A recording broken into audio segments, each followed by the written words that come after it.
Hello, everyone. Welcome to a very exciting senior student panel. I'm especially excited about this because this is the first time that we've actually had a panel like this during our DKU Bound events.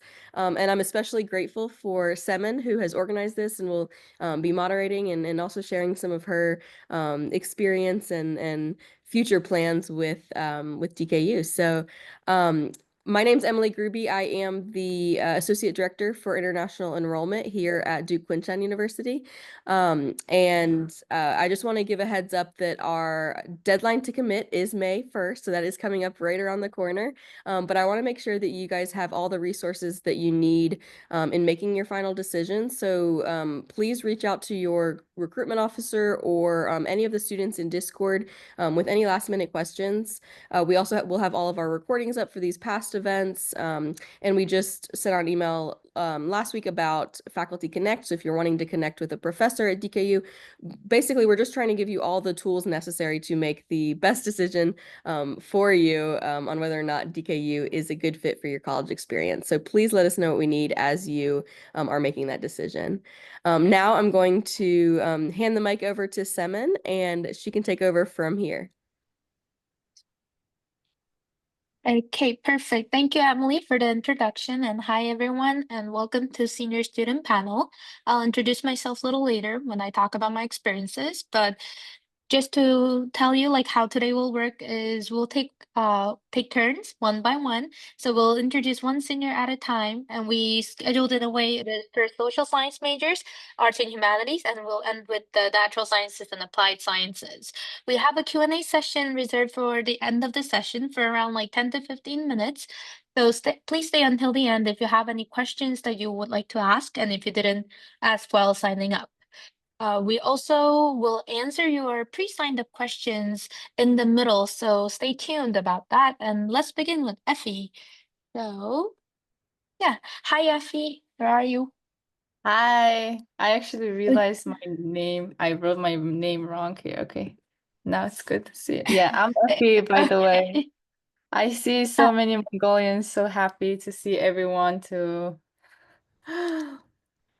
Would you like to introduce yourself first? Oh yeah. Okay. First, thank you, Semin, for organizing this. My name is Inhuslan Batirtan. You can call me Effy.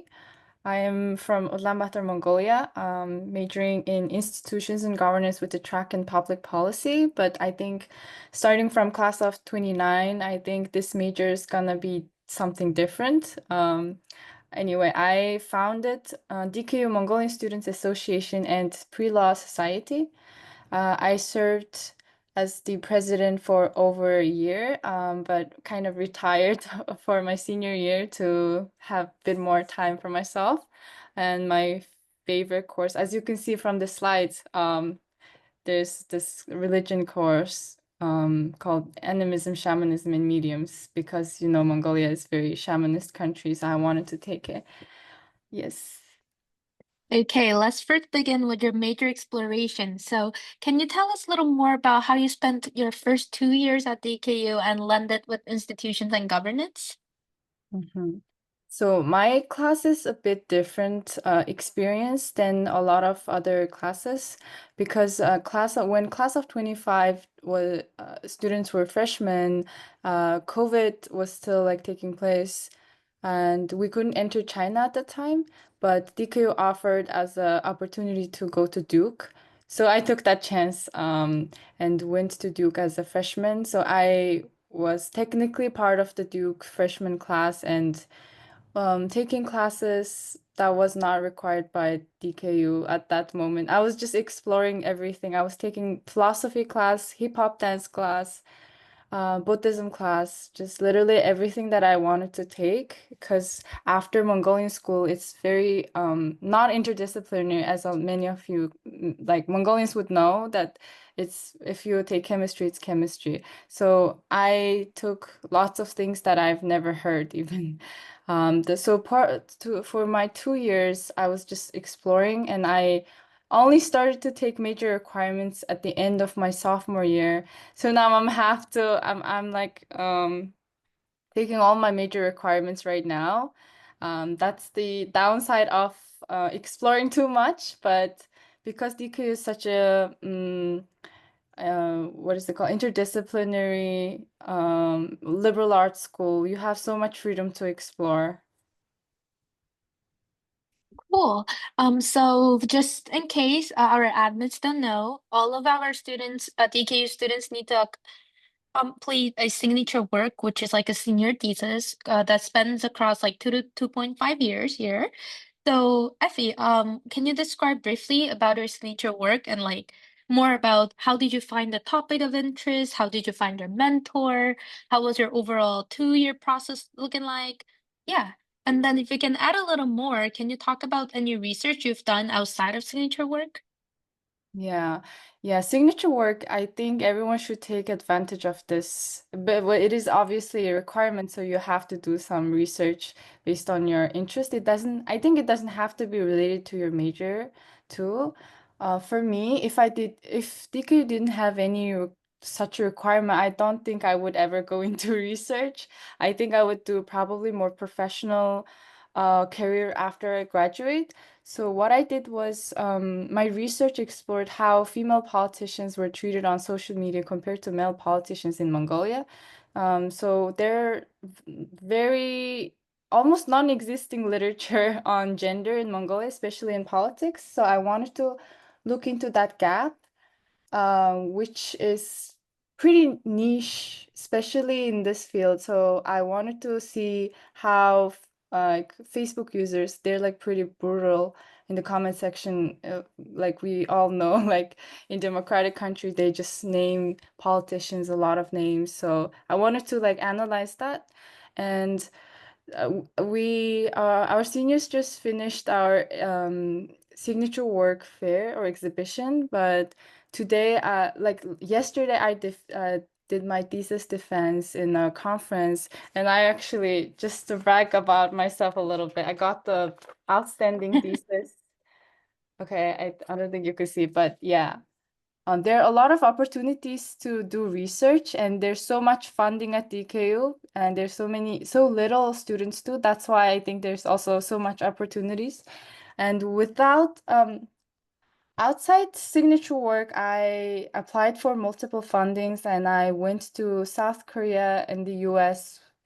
With the funding of DKU and Duke. They paid for my entire trip. So if you find something that you really want to do, you should apply for all these opportunities and take advantage of their money. Cool. Sounds nice.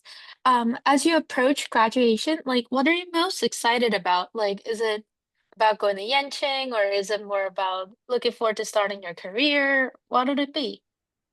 Um, to be honest, I'm like really looking forward to like summer that I'm not gonna do anything because I'm gonna do my master's right after graduating. Well, I have a summer, so I'm planning on not doing a lot during that summer, just resting. But just for information, like Inchin Academy is you guys probably have heard of all the other prestigious scholarship from like Stanford. I forgot the names. Stanford has, Cambridge has, Oxford has. I forgot the names. Someone please go over. Yeah. So like a Yeah. lot of top universities have their own this master's fellowships fully funded. So Yenching is Peking University's master's fellowship. So I'm very looking forward to it because yay, everything is free and everything is funded. Also, it's in like Beijing. I wanted to study in China, like continue study anyway. So I'm like really looking forward to study in a place that all the oh yes, thank you for Emily. Yeah, Rhodes Scholars, yes. Um, kind of similar, but I think Yenching is kind of also niche. Not a lot of people know. Um, yeah, I'm just looking forward to meet with all the brightest students from China and all around the world. Yeah. So for last question for you today, I would like to ask like how did your DKU slash Duke experience help you get accepted to Yenching? Mm. Oh, there's so many things, a lot of details. I think it kind of built on each other, like a lot of different things. But for me, being in China, it was a really huge advantage. Also, Duke University, obviously, for anyone, Duke, everyone knows Duke. And DKU is a new institution, but it's also very unique because it's kind of bridging two cultures and such a diverse and interdisciplinary program. That's why when I was applying to Yenching, I maybe my application looked very interesting because and when I saw my cohort in New York and Shanghai, they were all from like top universities from like Columbia, Harvard, Princeton. And like DKU students have like such unique background that they can talk about. And DKU offers like so many things. I can't really pinpoint anything, but maybe um the freedom to create anything that they want, like because I founded like already two student clubs at DKU, and that shows a lot of leadership. And that was related to my interest, law and society. So that was really good. And since it's such a young university, you guys also have so much opportunity to found something that you want. And that would look really great on anything you want to pursue afterwards. Cool. Thank you, Effy, for your time today. There's a question in the chat waiting for you. Mhm. So please answer Nubia's question before you leave. I think that'll be awesome. Now let's meet our second senior of today. Welcome, Sadie. Hello, Sadie. Hey, can you hear me? Yep, all good. Would you like to introduce yourself? Awesome. I'm Sadie. I'm from Beijing, China. I major in Global Cultural Studies World Literature track. And for the clubs I did at DKU, I served for 2 years as the president of the Poetry Club. And my favorite course is GCOS 490, Senior Seminar Advanced Topics, which might not be very familiar to you, but it is the course where we discuss our signature work, which is our undergrad thesis. And I like it because it's a really small course with professors that I'm really familiar with and my fellow other literature majors. So it's a very comfortable environment to talk about things that are very important for our major. Cool. So Sadie, just in case our admins don't know much about global culture studies, can you briefly introduce about your major and then tell us how you chose your major? Sure. From what I've heard right now, there would be some significant changes for a major. We might, right now we have world history and world literature, but we might be expanding to include world religions and some other ethics and leadership tracks. But I'm not really sure of like what the changes will be like. I chose my major I think because during my exploration year and my freshman year, I was exploring lots of the courses, and I stumbled upon some literature courses and some writing courses, and I decided that I like to write. I want to be reading and analyzing literature and especially poetry. That's what brought me to literature. Also, a very significant factor for me is that I took math in my third session, I think, and it didn't work out. So I thought, well, the humanities are for me. Cool. So can you briefly introduce your signature work to us? Right. My signature work is on modern and contemporary poetry, especially the poems of Po Celan and Ocean Vuong. And I intend to, by pulling these poets together across the globe to um, establish a Eastern and sorry, something went wrong with my video. Can you see me right now? No, not really, but we can still Yeah, hear you no, though. good. Oh yeah, Okay. now it's back on. It's been on and off for a bit. I'm sorry for the confusion. Where was I? So I do poetry, and my signature work is on transgenerational war trauma in the poems of Ocean Vuong and Po Tholon. And I engage a lot with translation theory and also other factors like critical theory, and especially the theory from the Frankfurt School, which is very closely tied to my the studies that I want to continue with during my PhD degree.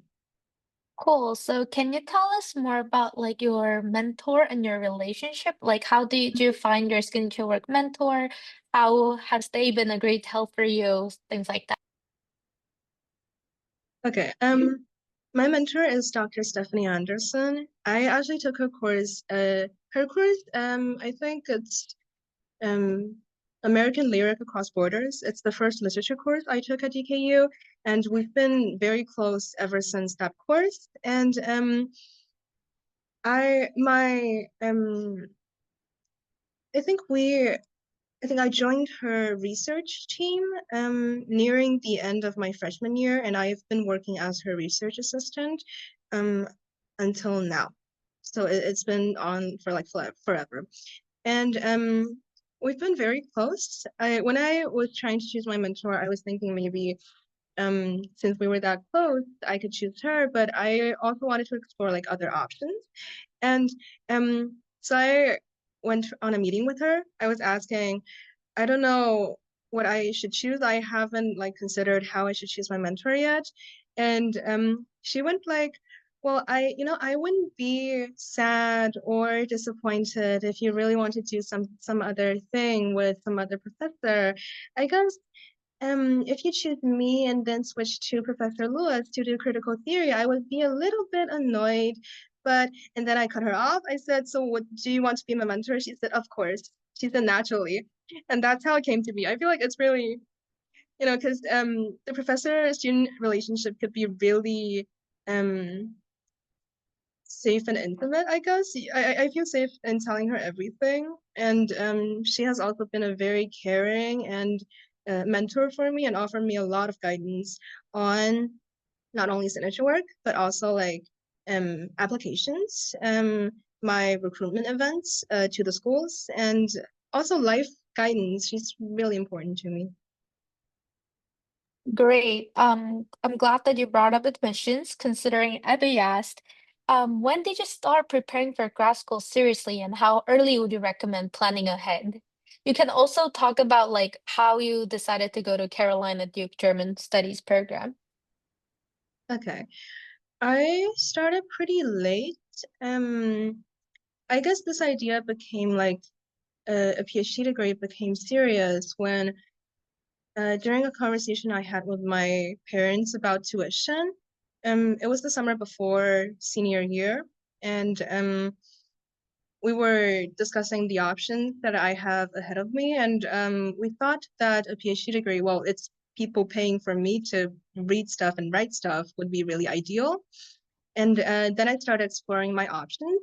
Um, and I when I was at Duke on the exchange semester, I took German language course and also a Frankfurt School critical theory course, and which is a foundation course in this program.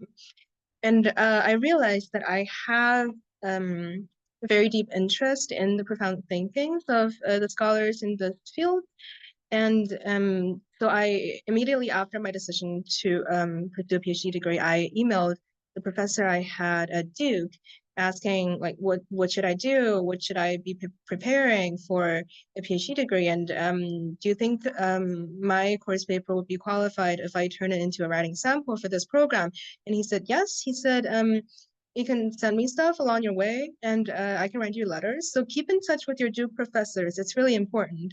And then I didn't expect like only I think I only applied to Cornell's German Studies program and Carolina Duke program, and they both accepted me. So I think German Studies is a good place for me to end up. Cool. Last question for you, Sadie, today is what are some of the advantages of studying at DKU? Well, to me personally, I feel like it's it's again the professor-student relation that I really benefited from, because this year we have, I think, only 6 students in global cultural studies, and we have lots of professors in this major. I think more than the students even. And you can always reach out to people if you need help. You can always like just arrange a meeting with them. When I went on my recruitment event at Cornell, I was really torn between the two options. And then I texted Professor Lewis, which is the major director. It's a bit complicated, but I texted him saying, "Can we have a quick meeting?" He said, "Yes, I have 30 minutes for you," and we called on WeChat. And it's, you don't have to be intimidated to reach out to people, especially at DKU, and you get lots of resources. I applied for the signature work experiential learning fellowship during my junior year, and I got it. I actually spent it on a round trip ticket to Berlin. And I feel like DKU resources is something that you really have to explore seriously and take advantage of. Great. Thank you so much for your time today, Sadie, and stay until the end for a Q&A session. But thank you. Now, moving on to our third speaker of the day, I would like to welcome Dongkun. Where are you? Yeah, hello, how are you? Can you hear me? Hello. Yep, we can hear you. Can you introduce yourself first? Yeah, thank you, Semin. I'm Dongkun, and you can also call me Ludwig. I come from Weihai in China. I major in philosophy and ethical leadership, but actually I was like would call myself as an anthropology student. I was come from DKU Humanities Research Center. I used to be the student worker in HRC. Also, I used to be the president of philosophy club, but it's actually we don't have like a real president in this club because we have like a democratic format to like organizing some kind of activities. And my favorite courses at DKU was Cultural Anthropology 306, Borders, Boundaries, and Ethics Peoples in China by my signature work mentor, Keping Wu. Yeah, and that's it. Okay, so let's first begin with talking about signature work. So can you briefly introduce your topic, like how you found your mentor and such? Yeah, it was interesting that even though I'm a philosophy major student, but I choose to do like an anthropological signature work as the final thesis, because this is because just one coincidence happenings in my sophomore year. So it was, I think when I was a sophomore, I was founded by Professor Zai Rongxiang as an artist in Shanghai. We are to like doing some kind of artworks, and at that places I meet a special group of workers, which I called exhibition workers, which is an invisible communities that behind almost every art-related activities in Shanghai, including they have to like make the storage, transportation, installation, or setup, or taking down all these kind of exhibitions. I feel like these communities are really interesting. I think maybe I have to like witness and to make a participant observations in these communities. And later I just apply for some help from the anthropological faculties, and then they help me to do this kind of anthropological research, and then I can convert myself into an anthropology student and finish my signature work. Perfect. Can you tell us more about like how DKU Humanity Research Center works and what kind of activities do you plan and host in the philosophy club? Sure. I think it was such a coincidence that we just finished one like a humanities research center. I think it was like a big conference today that is about centered on genders. So usually this year I'm not a student workers in HRC, but previously I was student workers that responsible for organizing the conferences. So you have to like help with these faculties, help with these staffs to set up the conferences to welcome these visitors and visitors professors, but including visitor students. And sometimes the student workers in HRC will also like write journals about the events that happenings surrounding humanities research, like the screenings, like the seminars that happenings. So there are a lot of like different work opportunities in HRC, and you can just explore by yourself. Also, I think this year, since we have like a brand new exhibition spaces, there is also one student workers maybe like responsible for helping with this art installation things or art exhibition things. So yeah, this is the work in HRC. As for philosophy club, we have like a very loose organization of philosophy club. As long as you have like something that you want to initiate it in philosophy club, you can just organize the screening seminars or the debate even, like if you want. So this is what happens in philosophy club.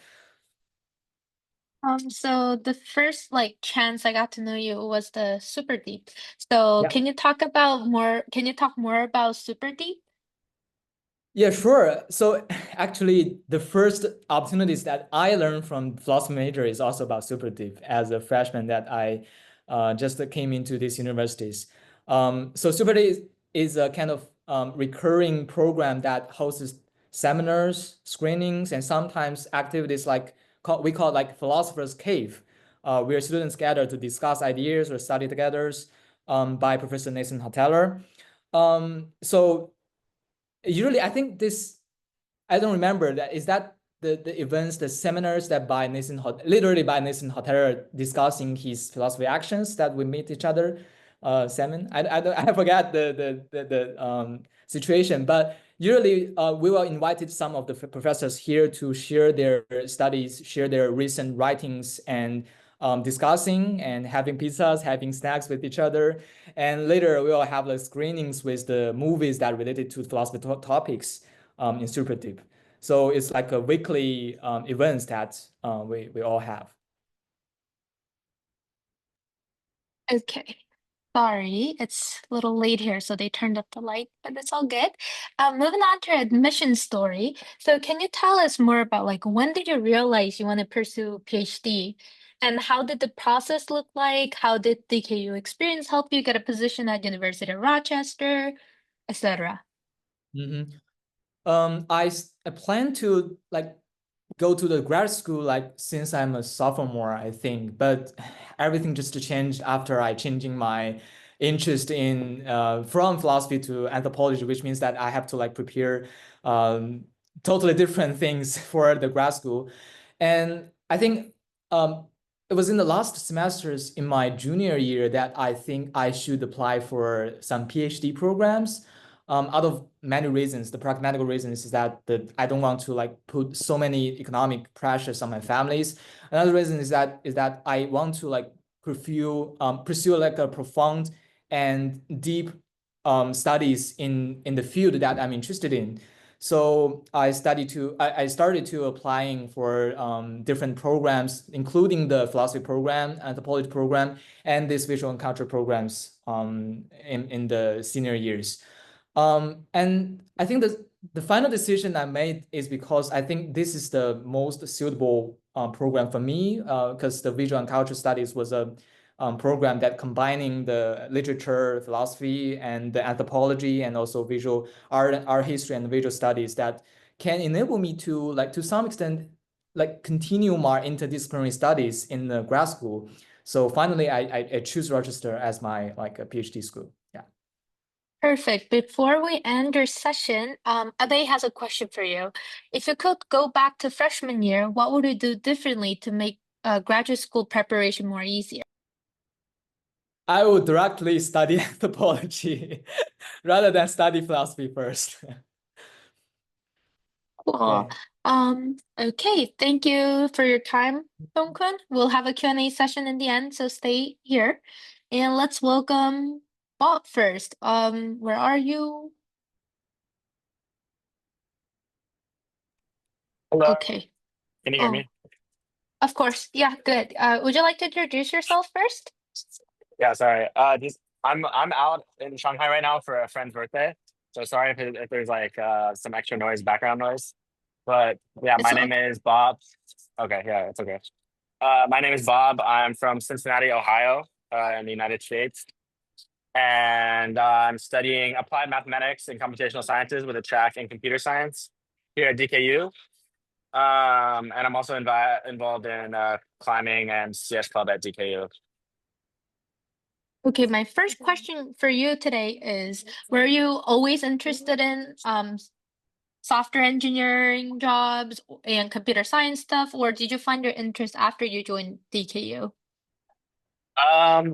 Yeah, so my situation is like really interesting because I was originally a class of 2024. And so I came in like right when COVID happened. So I was at Duke in North Carolina for my first 2.5 years ish. So, and to answer that question, like, no, I wasn't always interested in software engineering. I came in like not really knowing exactly what I wanted to do. Um, but a lot of people at Duke and a lot of my friends were CS like focused, and I just started taking the CS classes, and I enjoyed them and thought I learned a lot and thought they were really fun. So I kept at it. Um, and then like applied those classes that I already had taken at Duke into the applied mathematics and computer science major at DKU. So considering that you're gonna go to industry following graduation, can you talk more about like how you found your first internship, how you found your full-time job, like those kind of processes? Yeah. So it's just like a lot of grind, really. Like my first internship I got after my sophomore year of college. Um, like when I was at Duke my freshman year, like I was kind of shocked that people like the culture at Duke is very much like grind culture. Everyone tries to get an internship like even freshman year. And I was very surprised by that. And I wasn't able to get anything my freshman year. Um, and I had a bit of an imposter syndrome because of that. But I gained a little more confidence in my sophomore year and just started applying. Like, and I basically applied to like hundreds of internships and just like got a couple interviews, and like it's basically just a numbers game for me. And so that's how I got my first internship, is just through mass applying and doing leak code. But yeah. Cool. So let's talk a little bit more about something outside of job search and academics. Can you introduce us to climbing club? Like, how does the athletic scene at DKU look like? Oh yeah, the athletics scene at DKU is actually, I think, one of the best things about DKU is because it's such a small school, and like you can start basically anything you want. Like climbing club didn't exist like even more than a year ago. Um, but there's a couple like really insane climbers that were really into it and wanted to start that. And I'm kind of just casual. I'm not that good, but I just like to do it for the community and for the fun of it. But um, yeah, athletics at DKU is really fun, and like a lot of people are student athletes um, because the school is so small. So you can play. Odds are you can play like a varsity sport if you want to, and it's really fun to like. There's tournaments at DKU where different Sino universities like in China come to DKU and we compete. And there's a lot of DKU spirit, and it's just like one of the things I look forward to most in DKU. It's really fun. Cool. So I mean, you were involved with DKU slash Duke for 4 to 5 years now. So after studying computer science, like, how do you think it helped, like, studying at DKU help you get a job? I think it's really interesting to have that kind of cross cultural experience on your resume. Like I think that's the thing that I talked about a lot in my interviews, even though it's not like super like skill based. There's nothing to do with like software engineering, but I think recruiters really value that you have like a different experience than other people, and something that makes you stand out. You'll be more memorable. Um, and so yeah, like I'll be in interviews and I'll talk about that for like 15 minutes. Um, even though it has nothing to like, so it's kind of just like a cool thing to show that you have. Yeah. Do you have any advice to incoming first year students who would like to go to industry after DKU? Yeah, I would say just like mass apply. It's a numbers game, and a lot of it is luck. Um, so yeah, just like apply to everything and anything that you might be interested in, and also talk to like network with as much people as possible. Also, I wish I did more of like connecting with like professors or faculty at Duke and DKU. Since I came to DKU pretty late in my like career, I didn't really get to make those connections. But sometimes those people can also help you like find internships and stuff like that. And also, if specifically if you're looking for internships in the US, um, then yeah, like I would just say it's a numbers game. Like apply to anything and everything that you're interested in, and yeah, Cool. spend a lot of So time on it. last question for you. It's like one of the most common questions that I get. So I will ask this to Rebecca too, but like we have two computer science tracks, one under applied math and one under computation and design. Do you have any advice for incoming students how to choose between the two majors? Um, that is a good question. Honestly, I would say if you're if you're good at math, then do applied math. I'm not that good at math, so I kind of wish I did the other track, but because this one is a little hard. There's a lot of math. Um, but yeah, I would just say like if you want a creative spin on it, then the media I think the what is it, computational design has some like also like creative classes as well, which is pretty cool. And I think I'm not sure, Rebecca might know this better, but I think you get the same like bachelor's of science for both of them. So I don't think there's that much of a difference. But if you like math or are not trying to like go into higher education, but yeah, I don't know. Yeah, I would say if I would go back, I would do the other major, the other track. But yeah, Okay. Thank you so much for your time today. Please don't forget to leave your email address and yes, LinkedIn profile so our incoming students can reach out to you. Thank you. yes. Feel free to reach out to me on LinkedIn or email. I'll send it below in the chat. Thank you. Cool. Bye. Okay, let's meet our second computer science student, Rebecca. Hi, Rebecca. Hey, how's it going? Good. Would you like to introduce yourself first before we begin? Sure. So, hi everybody. My name is Rebecca Combs. I'm from Belmont, Massachusetts, in the United States. It's on the east coast of the country. And I'm a computation and design major with a track in computer science. Some clubs and organizations I'm involved in at DKU, at least this year specifically. I am a student worker for the Humanities Research Center, and I sometimes participate in the ballet club here. And my favorite course that I've taken at DKU is actually this past year. It is the senior seminar course, which is required for my major, uh, Computation and Design 490, which is taught by Professor Ziv Cohen here at DKU. Cool. So, just to follow with Bob's answer, um, why did you end up with computation and design, not applied math as your major?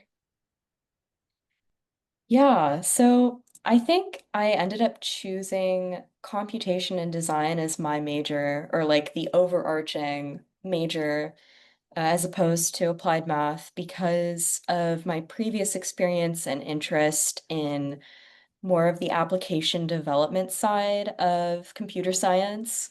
And I felt that maybe even though there would be classes that are maybe really focused on a lot of these design concepts from like almost, I'd say, like a visual arts perspective, I still felt that that would be incredibly valuable to like find some of those concepts and apply them to uh, areas within computer science for developing applications, especially like front end development, which is also a part of my interests. So that's kind of what drove my decision to choose computer science within computation and design.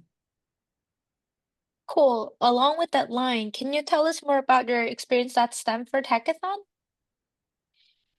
Yeah, so in February, I I participated in Stanford University's Tree Hacks, which is an annual hackathon that the university has. They've been hosting it now for 11 years.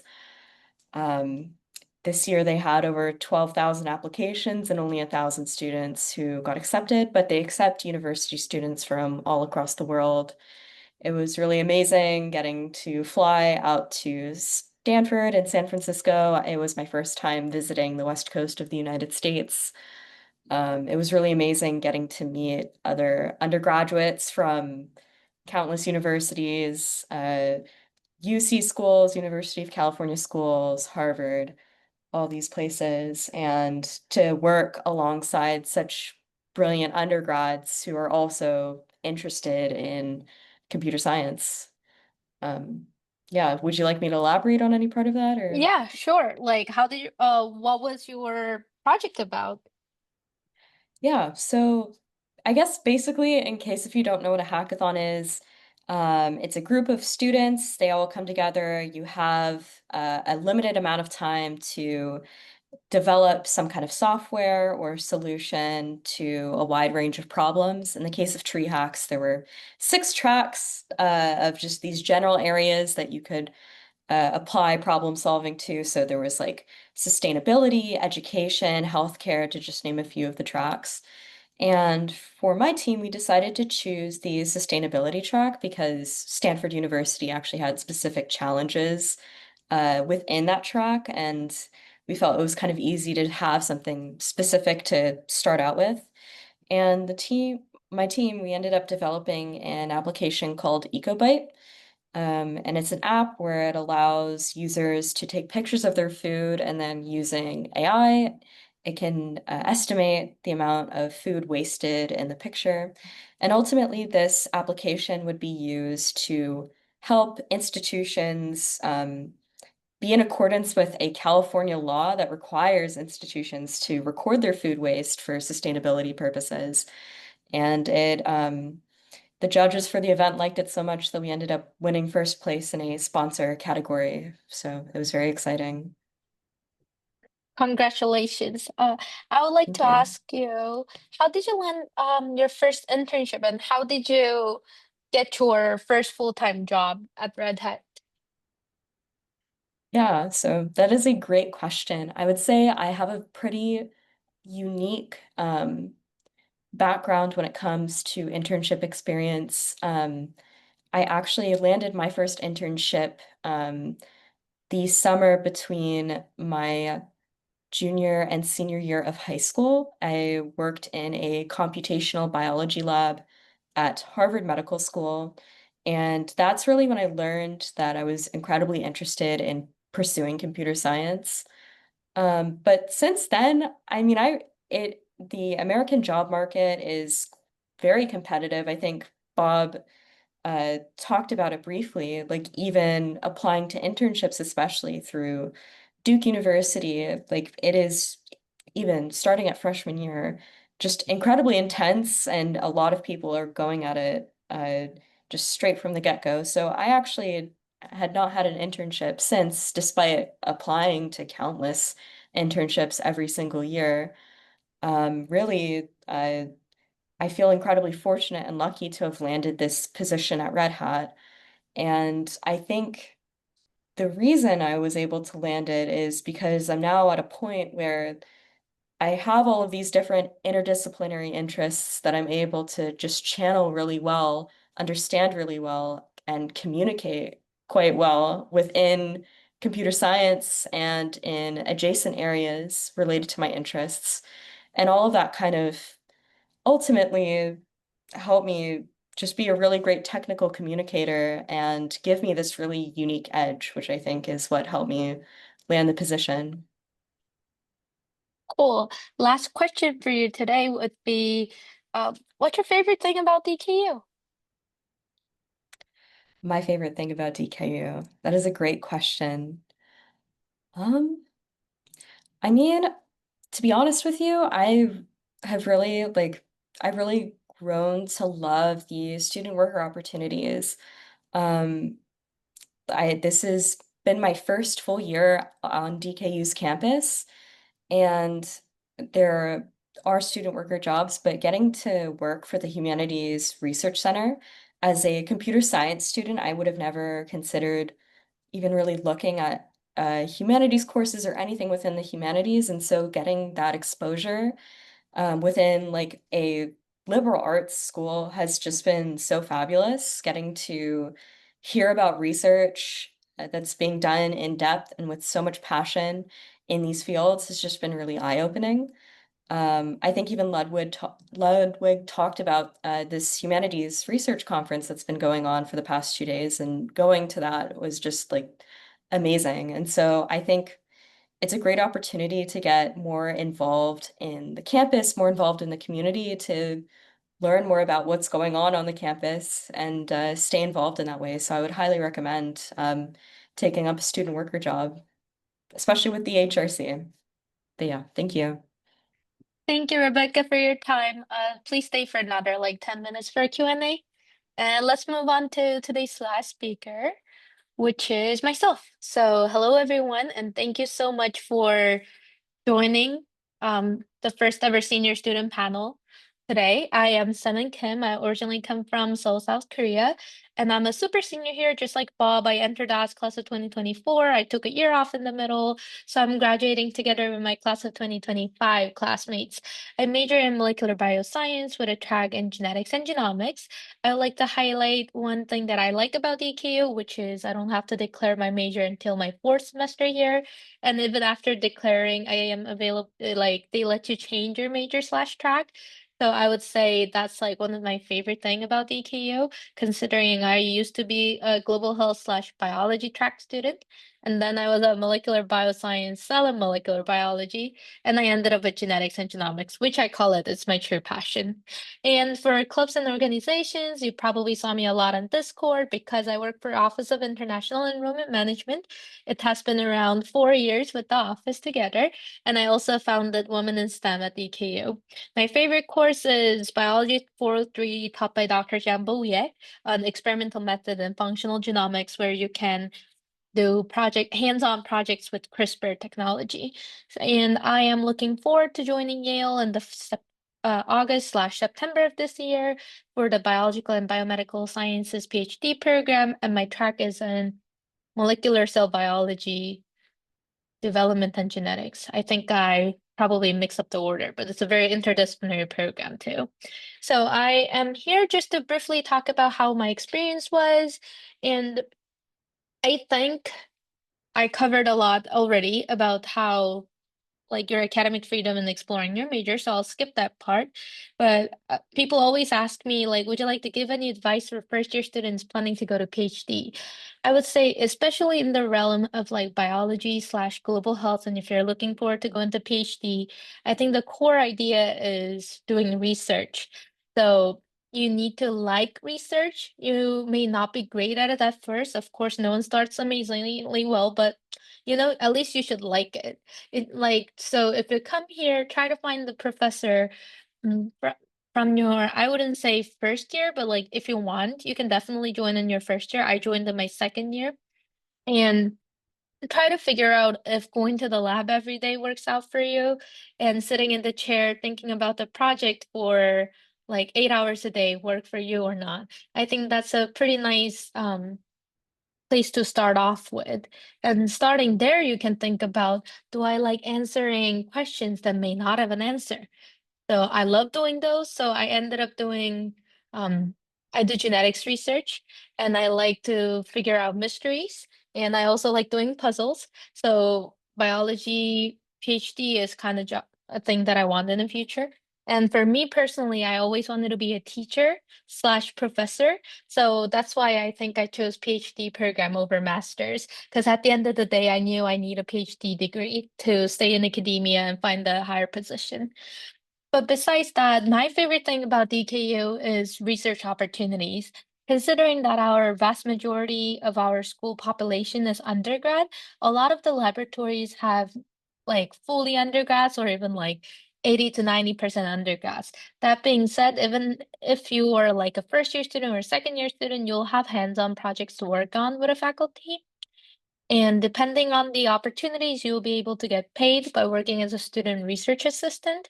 And over the summer, they offer you on-campus opportunities named Summer Research Scholars and off-campus opportunity, just like Sadie introduced, a student experiential learning fellowship. So I was lucky to receive SELF twice in my DKU career. So I was once in Tianjin University School of Pharmaceutical Sciences doing research there for 3 months. So it's like practicing Chinese 101 and 102 skills in real life. I moved to Tianjin from Kunshan alone after my first year. So my Chinese was still really, really bad, but I don't know where the courage came from, but I ended up going to Tianjin for 3 months, cycle to work every day, and learn how to do biology research there for the first time ever in my life. And then in 2023, I applied for funding to cover my housing cost at Duke in Durham. So I was able to stay in Durham 3 more months over the summer and doing research with Dr. Ada Ildrim at Duke School of Medicine. So I would say target those kind of opportunities. Always check your email well and see if school is offering you any kind of research funding. Like other research fundings that I received was I participated in Dachuang, which is like a college student startup slash research proposal idea competition.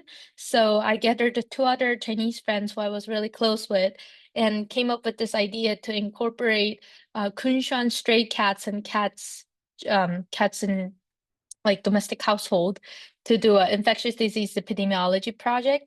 And then the school and the Jiangsu Education Bureau funded us over a year. So that has been amazing. And that being said, get involved in research if you're interested in going to PhD. I mean, it's not a must, but if you work hard, I think getting a publication as an undergrad is also a possibility. So don't give up on those and build a nice relationship with faculty. I would end up with saying that's another thing I liked about DKU is how small the student community is, and we have plenty of professors. So I was always able to like reach out to someone, get their advice, and ended up getting like 4 recommendation letters, 2 from DKU, 1 from Duke, and then 1 from the institution I interned at in Korea. So I think key to graduate school admission success will be having a strong CV with strong research, strong statement of purpose, and nice 3 to 4 recommendation letters. So if you're looking forward to going to grad school, I think DKU will be a right place for you. Now I'll open up the floor to everyone, and please ask us any kind of questions for the next 5 to 10 minutes. Let me first check the chat really quick. Okay, give me one sec. Okay, I think Nubia's question is already covered, so I'll answer to Nubia's second question on, could you talk a bit more about what were the differences between applying to a master's and directly heading to a PhD? I think Dongkun also did both master's and PhD admissions, so he can also talk about it, but I would say like the biggest thing is the expectations of your research commitment is usually very different. For masters, a lot of the programs are professional degrees or thesis-based degree with courses involved. And it's usually around like 1 year to all the way up to like 2 years. But PhD for especially natural sciences usually start like minimum, I would say 4 to 5 years. And if it takes longer, it even takes 6 to 7 years. So during the admissions process, at least for the schools I interviewed with, they were really curious, like, why do I do research? How much I like research, how committed I am, what do I want to do with the degree? So they focus more on research. I think that's the biggest part. So it's not like they're looking for someone with a 3.9 or like 4.0 GPA. It's more about, do you really love the topic? Do you know what you want to do? I mean, for biology specifically, a lot of the programs are umbrella programs, so you don't necessarily need to know what in biology you want to do. You just need to know briefly, but at least you need to be able to talk about your passion and what you have done in the past. Okay, I'll let Dongkun talk about it even more. Go ahead. Yeah, I think my feeling was very similar to Semin's, that I think it's not only about commitment to research, but also commitment to your lifelong career that you have to, because PhD, if you apply for an American PhD, you'll be like at least 5 years. And master is usually like 1 year or 2 years. So it depends on how you choose your career, how you want, do you want to be a scholar in the futures, or do you want to explore your life in the futures? So I think the time was really matter things. Yeah. Also, one nice thing to note is you will be and like most likely be paying for your master's degree. I know there are fellowships available and sometimes merit-based scholarships are available, but it's not that common for like, you know, you'll not be able to find that many programs that offer you 100% merit scholarship. You're still gonna pay some amount and the living cost versus going to a PhD comes with a stipend, so you can like manage your life a little more independently without relying too much on your parents after graduating from undergrad. At least for me, that was another very big question to think about. Does anyone else have a question?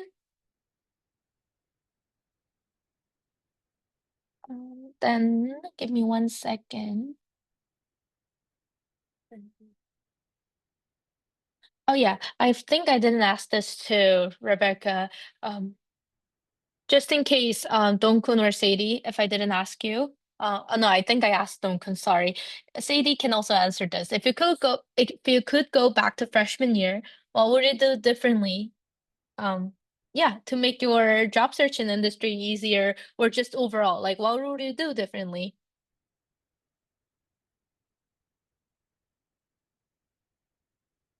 Yeah. Oh, sorry, Rebecca. You can go first and then Sadie can go, I think. My bad. Sorry. Uh, I guess like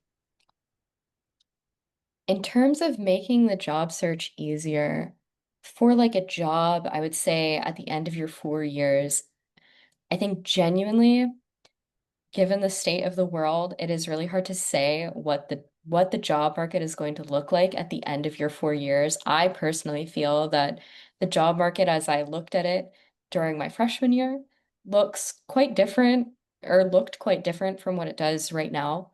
When I'm looking for the same-ish kinds of positions. Um, I think I did transition pretty late into realizing I really enjoyed product management as a position more than uh, traditional or classical just software engineering, which is what a lot of computer science majors end up doing. And I think so. I think like exploring different options within whatever industry you're trying to break into, exploring and really trying to see what clicks with you, even if maybe you don't think right off the bat that is something that you're interested in or think that you would be good at. Because I think sometimes, even in our own heads, we can overlook it a little bit. And so I wish I would have kept maybe a bit more of an open mind to some of these options and for sure just like ask around, do as much research as you can, all of that. Yeah. Thank you. Sadie? Right. Were you just talking about internships? No. This one was about what would you do differently if you're back in your freshman year? As I talked about, how math didn't go very well, I feel like, especially at DKU, it's very interdisciplinary, and you actually get your chances of like exploring. And I was pretty harsh on myself during my exploration period. I felt like it's like math not going well is a huge deal, but I probably shouldn't do that to myself. It's well being anxious for no reason and too way too early on. And I feel like you can just, you know, if there are like courses that it didn't go well for you, it probably may mean that, well, there's some other field that you could explore, and you might want to choose something differently. And it's not like the world is ending or anything. And and I would probably, I guess, talk to more people, not just your peers, but also like people that are older than you, professors, and some maybe people who are graduating, and people who just came back from Duke to get some different perspectives on like how their lives are. Because when you feel like everything in front of you is like just not going well, and when for other people who are older and they look back, it's a completely different story, and they would tell you that nothing is that important at the moment. Cool. Would you also like to talk about internship or? I was asking because I didn't do much for internship. Yeah. As I major in literature, you'd see like the job market is in China is also not really welcoming for me. And mostly what I did was research assistant. I think the summer in my freshman year, I worked as a research assistant for 3 different professors. It was really hectic. I was doing so much work that summer, and I was stressing myself out. But I feel like it's also very important that you um get exposed to different research opportunities and see what your professors are doing with their research to get a sense of what research is like really like. You might not have to join them. You can just like approach any professor and say, "Oh, professor, I'm really interested in the field that you're working on, and could you tell me a little bit about it?" People would never say no. Cool, thank you. Before we wrap up, I would just like to answer our last question from Abe was, did you prioritize taking harder courses even if they risked a slightly lower grade, or did you focus on keeping a high GPA? So for me, I think course list is more important than like numerical GPA, considering, especially if you consider applying for grad schools, they will at the end of the day look at like what kind of courses you've been taking and like did you fulfill most of the prerequisites they're looking at. So for me, I took a lot of like upper levels courses, even at Duke. So for me, it's the formal, but I'll ask Dongkun. What do you think? Sorry, which questions? I was looking at the It's Abe's question. Like, did you prioritize taking harder harder courses? work Even or yeah, GPA, higher if GPA. mm-hmm. I think, yeah, GPA is not that important as far as I think. I think it's as long as it's not too low. And for me, I think I would just to take the courses that I'm interested in and also the course that are suitable for our ongoing project or ongoing research. I think this is what more important to you because I think no matter how the workload is how big or the how difficult the course is, as long as you're interested in, as long as this is the topics that you want to dive into, I think you can make a good behaviors in these courses and easily get a high GPA. So I don't think you have to intentionally to pursue a high GPA, but it's like a more nature things that along with your experiences. Great. If you guys don't have any, oh, okay, sorry. There's one last question. Is there such thing as like grade deflation or grade inflation at DKU? I would personally say, like compared to Duke, there's less inflation overall, just looking at the statistics wise. Their top 5, top 15, top 25% cuts are significantly higher than ours.